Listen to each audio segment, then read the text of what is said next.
So open you Adobe software.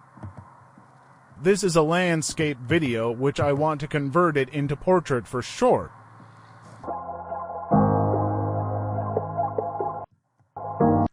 So click on Sequence Settings.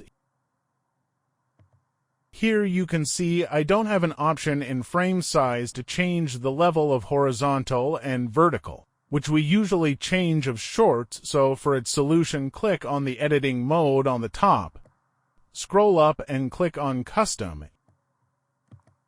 Here you can see we got that option. Now make it 1080 and vertical 1920. Click on OK. Click on OK. Now drag and adjust the video.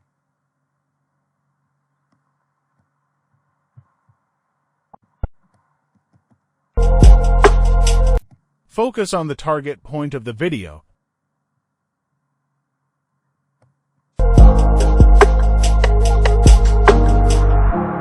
If the video was useful, click on the subscribe button for more informative videos.